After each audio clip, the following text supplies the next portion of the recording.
Hey folks, this is Jack McNiel Jr. with the Kempner Church of Christ.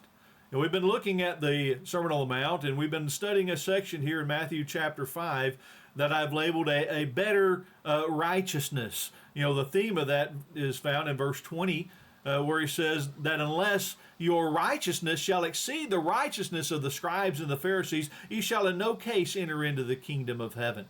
And so it's important that we develop a sense of righteousness that is not focused on the outward appearances. That's exactly what the Pharisees and scribes were focused on, but they didn't focus upon the heart, the thoughts of the heart that lead to the various unrighteous deeds. And so we're to have, here in Matthew chapter 5, 27 through 30, we're to have a better purity.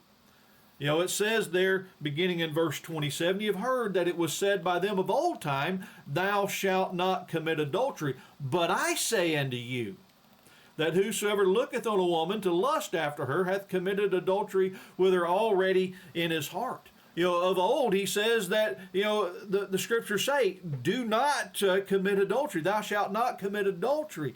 And for the scribes and the Pharisees, as long as they didn't do that, that was okay. It didn't matter if they looked at a woman. It didn't matter if they had lustful thoughts towards someone else, as long as they didn't do the action. But Jesus says, no. I say unto you that whosoever looketh on a woman to lust after her hath committed adultery with her already in his heart.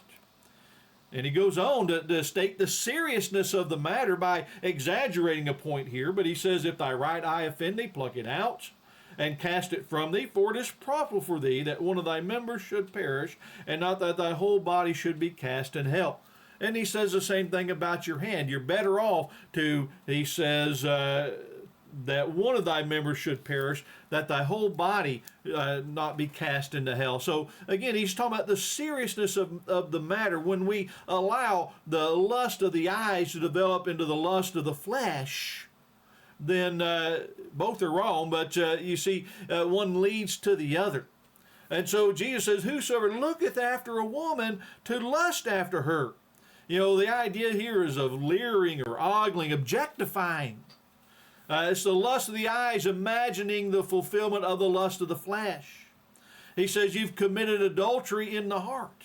Now, looking does not constitute adultery. Adultery is a physical act between two people, but this is not physical adultery, but it is mental. Like murder, it first begins in the heart. And so he makes that conclusion. If your hand or your eye offends thee, pluck it off, cut it off. Because, again, it is so serious that he's not saying literally cut off your hand or pluck out your eye, but simply that exaggerating to show how serious a matter this is. And so what should we do?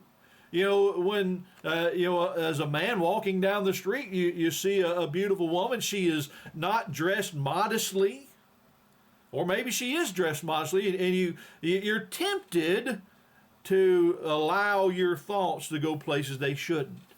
We should do like Job 31, verse 31. Job said, I made a covenant with mine eyes. Why then should I think upon a maid? He said he's not going to allow his eyes to cause his brain to think on things he should not be thinking on. And that's really what it is.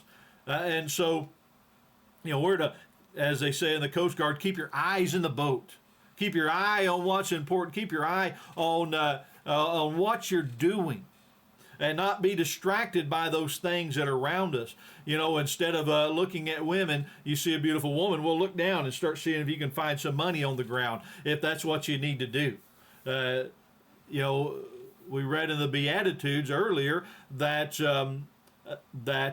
blessed are the pure in heart, for they shall see God.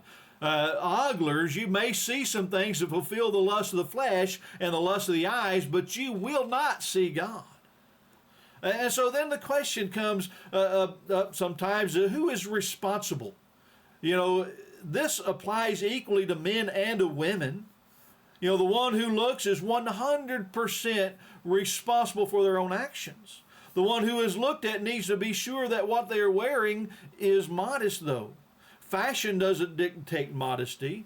And so don't wear clothing that is designed to appeal to the lust of the flesh and the lust of the eyes or the pride of life, and you will not be contributing to another sin.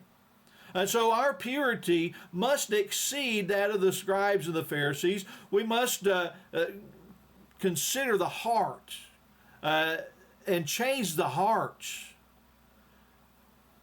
and keep our hearts pure. Have a great day.